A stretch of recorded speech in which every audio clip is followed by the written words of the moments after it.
Welcome to Health 2660. Here, we don't just talk about health, we tell the stories that heal. Now, please listen to the story.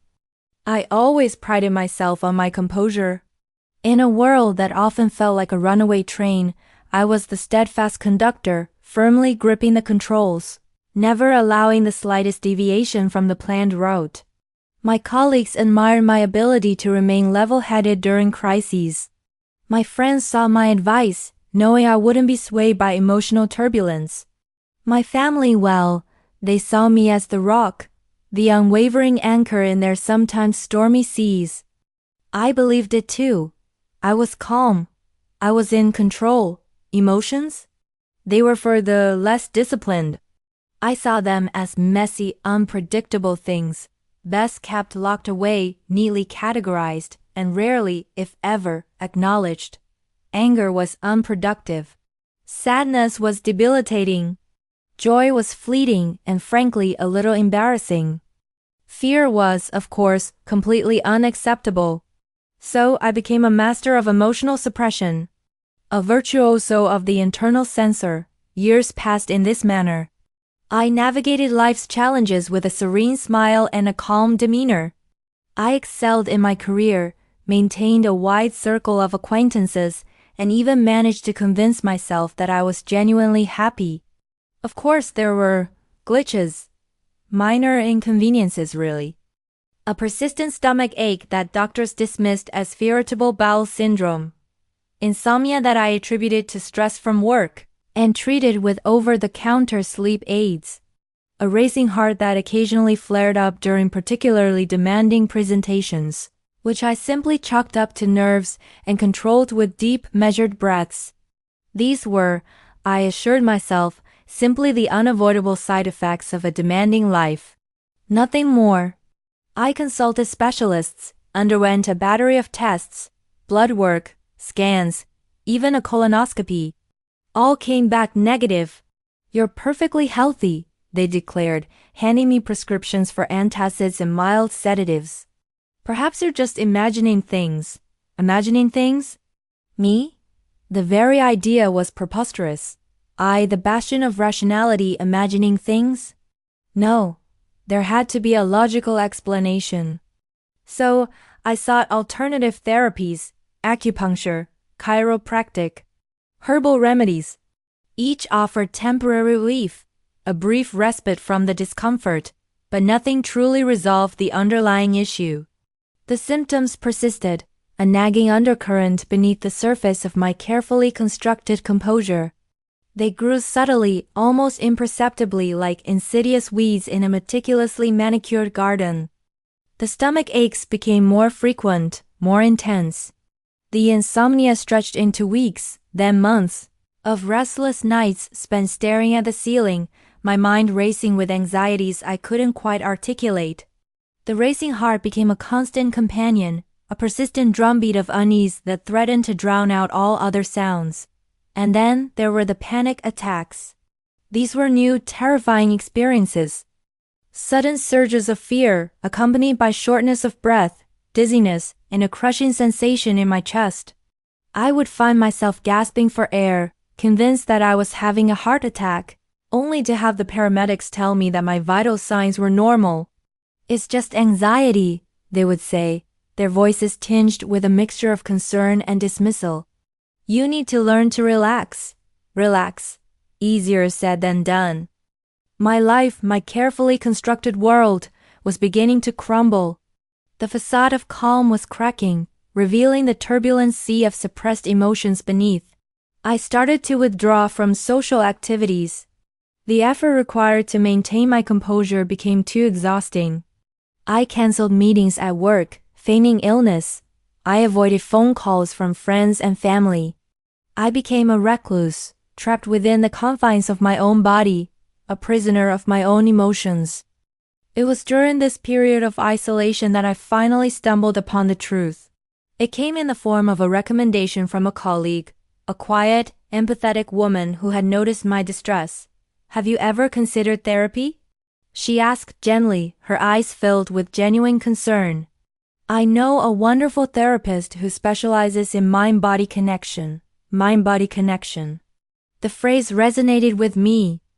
It was a concept I had always dismissed as New Age nonsense, but desperation had a way of opening one's mind to new possibilities. I made an appointment.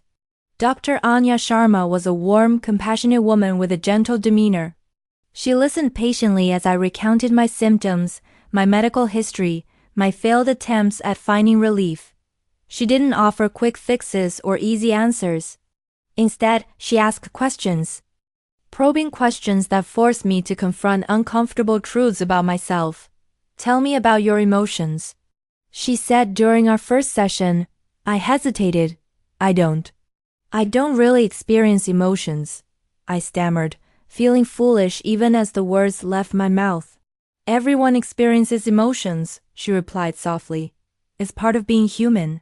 Yes, but I control them. I don't let them control me. She smiled knowingly. And how's that working for you? The question hung in the air, heavy with unspoken meaning. I knew, of course, that it wasn't working. My body was screaming in protest. My mind was a battlefield of suppressed feelings. But admitting it, acknowledging the truth, was terrifying.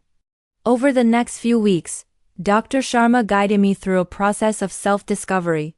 She helped me identify the emotions I had been suppressing for so long, the anger at my overbearing father, the sadness over the loss of my childhood dreams, the fear of failure that haunted my every decision. She taught me techniques for processing these emotions, journaling, mindfulness meditation, deep breathing exercises. It was slow, arduous work. There were moments of intense resistance, of wanting to retreat back into the familiar safety of emotional numbness. But Dr. Sharma was patient, persistent. She encouraged me to stay with the discomfort, to explore the depths of my feelings, to understand their origins and their purpose. And then, one day, it happened. It was during a session where we were discussing my relationship with my mother. I had always presented her as a strong, independent woman, someone I admired and respected. But as I spoke, Dr. Sharma gently challenged my narrative. Was she really that strong? She asked. Or was she simply suppressing her own needs and desires to please others? The question struck a nerve. It resonated with a deep, unspoken truth within me. And then the dam broke.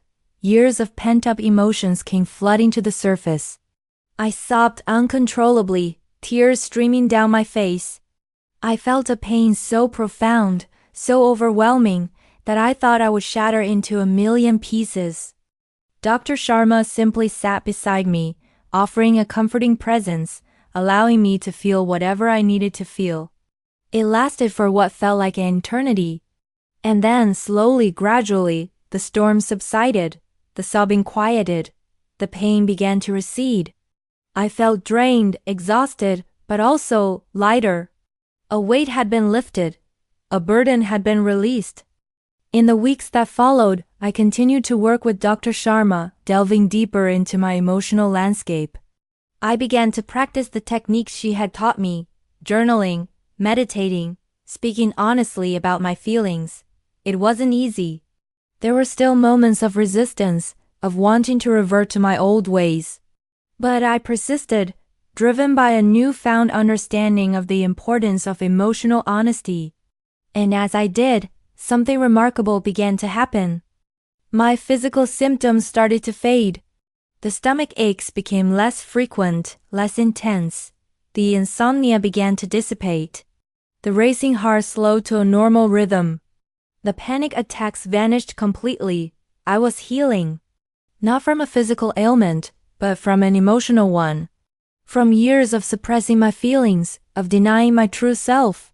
I started to reconnect with friends and family. I apologized for my withdrawal, explained what I had been going through. They were understanding, supportive. They had noticed the change in me, the shift from a controlled, aloof individual to someone who was more open, more vulnerable, more human.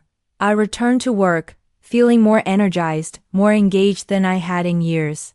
I started to take on new challenges, to embrace opportunities that I had previously avoided out of fear.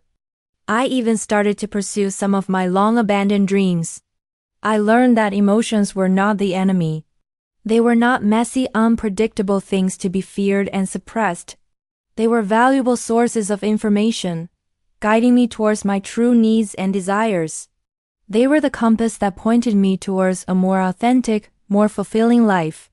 I learned that true strength was not about controlling my emotions, but about accepting them, processing them, and learning from them.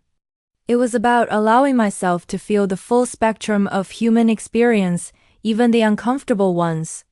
It was about embracing my vulnerability, my imperfections, my humanity. It was a long and arduous journey, a process of unraveling years of ingrained habits and beliefs. But it was worth it.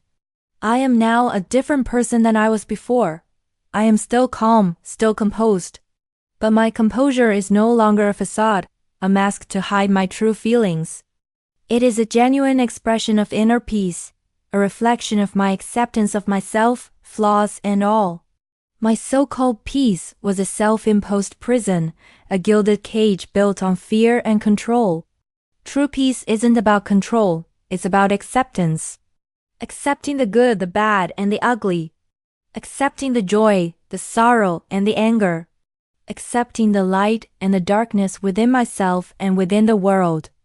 And now, as I look back on my journey, I can't help but wonder how many other people are living the same lie that I was. How many are suppressing their emotions, denying their true selves, in the pursuit of a false sense of calm. How many are suffering in silence, their bodies screaming in protest, their minds trapped in a prison of their own making. So, I ask you, the listener, the viewer, the reader, are you being calm? Or are you just suppressing what you're really feeling? Health 2660 thanks you for listening. We'll see you in the next video, and until then, be kind to yourself.